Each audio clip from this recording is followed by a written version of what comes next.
The dim basement smelled of dust and mildew, the flickering overhead bulb casting eerie shadows across the cold concrete walls. Jackson and Claire stood frozen, their eyes locked on the evidence lying in front of them. A black hoodie, the same one from the security footage. A burner phone, the source of Ethan's threatening messages. And tucked beneath the pile of old sports equipment, a blood-stained knife. Jackson exhaled sharply. This proves someone set me up. Claire crouched, carefully picking up the knife. Her hands trembled. Yeah, but who? Then, the basement door creaked open. Both of them turned sharply. Lila stood at the top of the stairs. But something was wrong. Her chest was rising and falling fast, her pupils blown wide in panic. She looked like she had seen a ghost. Jackson, Claire, run, she gasped. Before either of them could react, another voice cut through the basement. Well. Looks like the dynamic duo figured it out. A shadow emerged from behind Lila. And then, a glint of silver. A flash of movement. And suddenly, Lila let out a strangled gasp. The blade pressed against her throat. Jackson's blood turned to ice. Detective Claire Monroe stood behind Lila, holding the knife. Jackson's breath came in short bursts. What the hell? Claire grinned, her grip firm on the blade pressed against Lila's skin. Come on, Jackson. You're smart. Figure it out. Claire Michaels, their friend, their investigator, had been a distraction. The real Claire had been right in front of them all along. Detective Claire Monroe. The woman leading the investigation. The woman who had conveniently overlooked key evidence.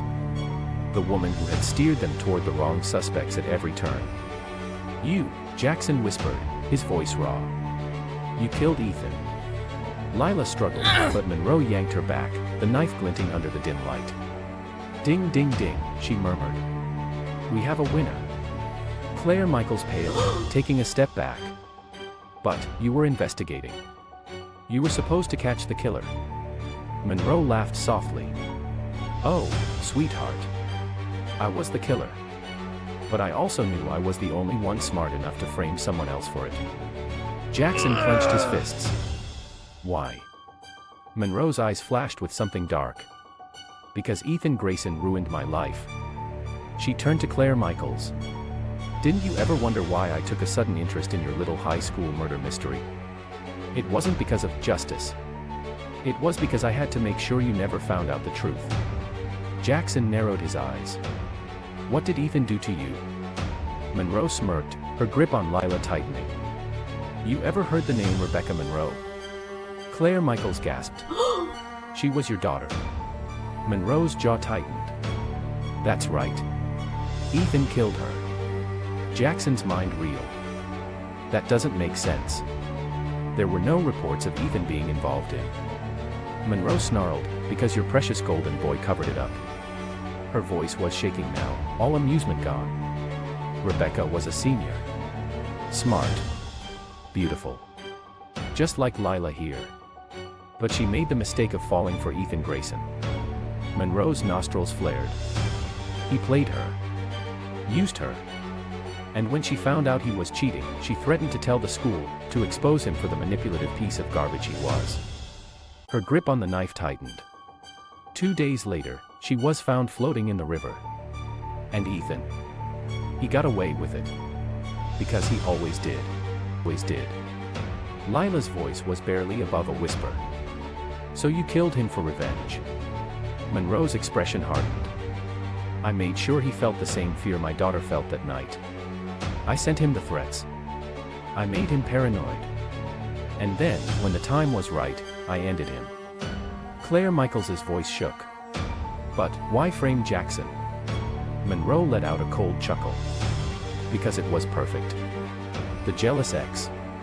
The bad boy. Everyone was dying to believe it was him. Jackson's stomach twisted. And we almost did. Exactly, Monroe whispered, her smile widening. And I would have gotten away with it if you two hadn't started playing detective. She pressed the blade harder against Lila's throat. Which means I have to clean up another mess. Jackson took a step forward. Don't. Monroe's eyes gleamed. or what? He didn't answer. Instead, he moved. In one swift motion, he grabbed the rusted pipe from the shelf and swung.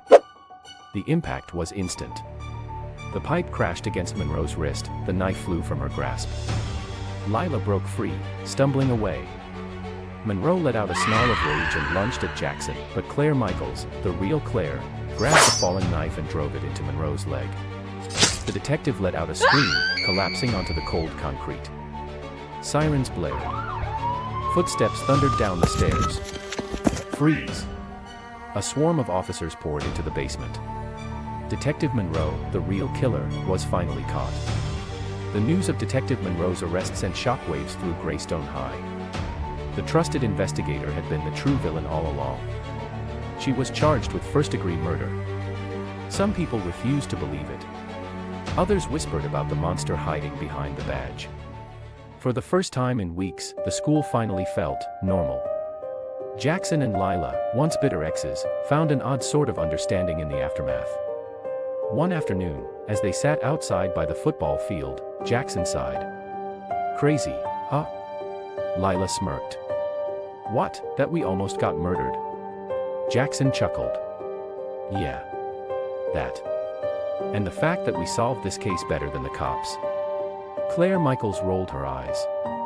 "I still can't believe she fooled us all." Jackson leaned back, letting out a slow breath. "Yeah. But at least it's over now." A breeze rolled through the field, carrying away the last traces of the nightmare they had survived. Lila glanced at him. "So, what now?" He shrugged. "We graduate. Try not to get caught up in another murder case." Claire smirked. "No promises." And for the first time in a long time, Greystone High was at peace.